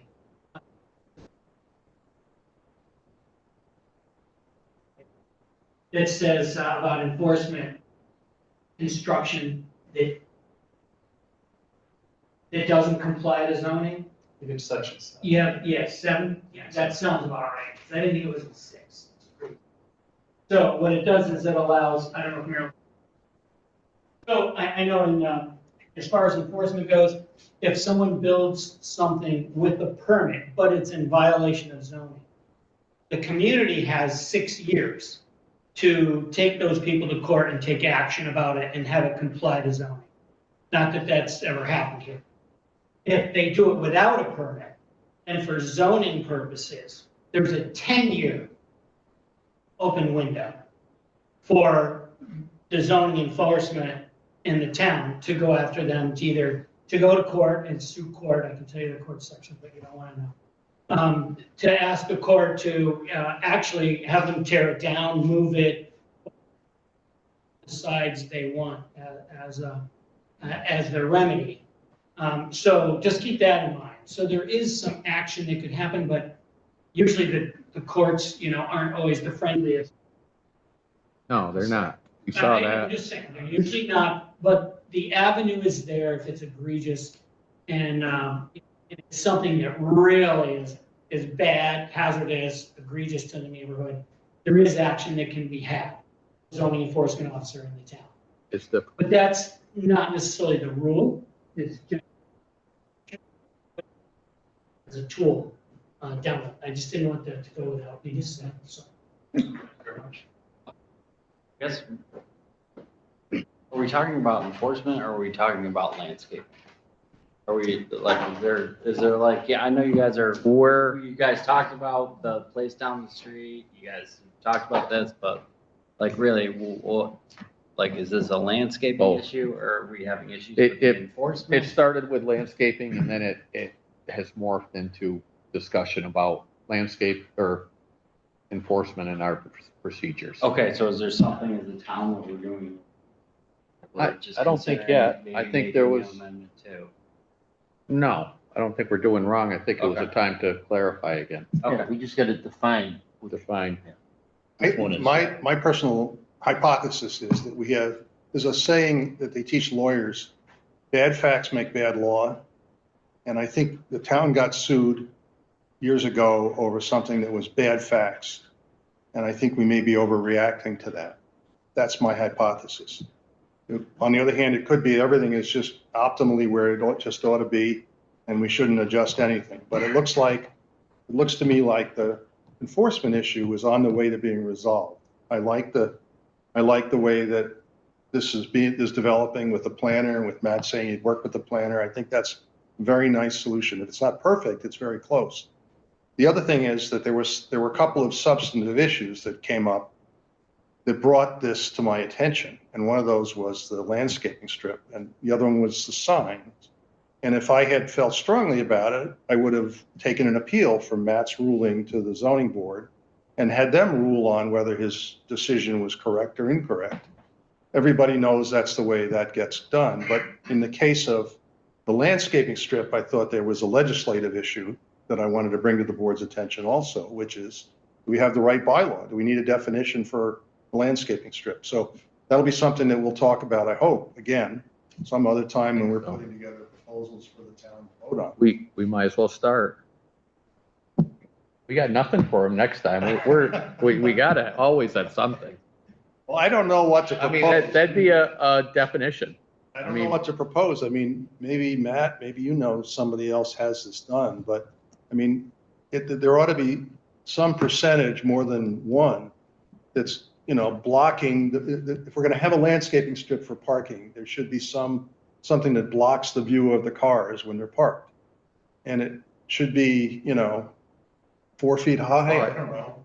But the And problem, 50% coverage or something like that. I don't know how you would enforce or even measure this. the problem we always run into with those, and it happens a lot, is the landscape buffer is also where the entrance and exit is.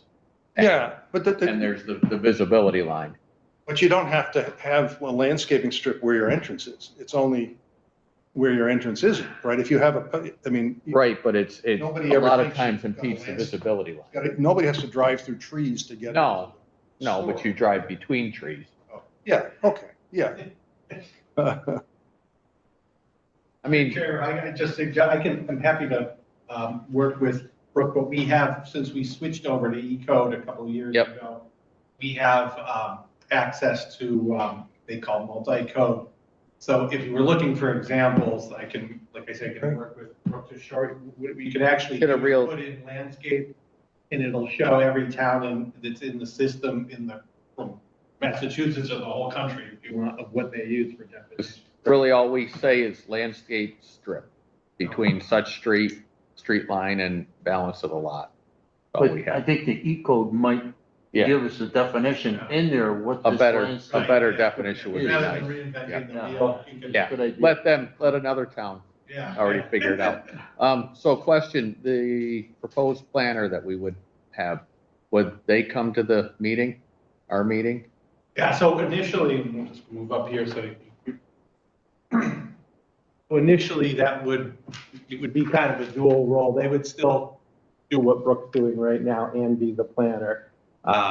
So you're increasing the budget to afford a certified planner. Now, depending on how that works out, I mean, the next logical step would be to hire an assistant for them that could do more clerical type work, but we would increase the hours and they would still come to planning board meetings. They'd be taking your minute, but doing the planning as well. So it'd be more hours, obviously more money because of the certification hours. So we felt the need to, some towns do that with one person, some do 1.5, 2 people. That could be something we'd look at in the future, but for a start, the idea would be they probably spend 10 or 15 hours supporting the planning board with stuff like this, and the other 20, 25 hours doing planning, grant writing, that sort of thing. Sounds like a good progress there. Yeah, I like that. Yes, sir. Yeah, I'd like to point, I've been here in front of you folks many, and said, would you please just make sure in your motions and your approvals that you write down the date of the plan and who did the plan and all that. And I think that when you're talking about things like landscaping or what we talked about earlier tonight, they're going to bring back a landscaping plan. I think that I've always been a stickler on making sure that you get as much detail up front, and sometimes it involves a review. I know we did this with Oak and Spruce. We did a review like for annually, we did a review of Oak and Spruce and all their plants and all that for like 5 or 6 years, based on a special permit we did down there. It was a select board at the time. They did the special permit and they would actually do a site visit. And they'd see how things were going and they could say, okay, you need to replace this or you need to do that. And it's just something that it's really, the devil's always in the details.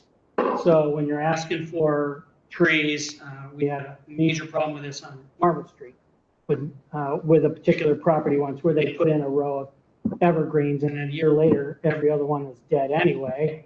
And there was a fight to get them to do it. But if you have it as a condition that, there'll be a review in 5 years or that you have to maintain it, I don't think you need to go so far as to necessarily have to find it out. But, something in the record so that a zoning enforcement officer, whoever it may be, whether it's Matt or somebody else in the future, they can go back to the planning board's, approvals, read the record, and then go out and have a tool to enforce by. Otherwise, how can you enforce it? And again, definitions. I always said definitions. I learned that from you. Yeah, definitions are everything. If you don't have good definitions, Yes. then you're screwed. Yep. So, anyway, thank you. I'm going to leave you to it. I have to go. But thank you for your time. I appreciate it. Thanks, Gordon. Stop interrupting. We have anything else? You got that, right? Thank you, Matt, for coming in. I want to thank Matt and Chris too, personally. Chris, yes, huh? Thank you very much. Thank you. Thank you, guys. Just what, another Monday night, no problem. That wraps up our agenda. I have looking for one more motion. To adjourn. Second. Second, all in favor? Aye. Aye. Thank you.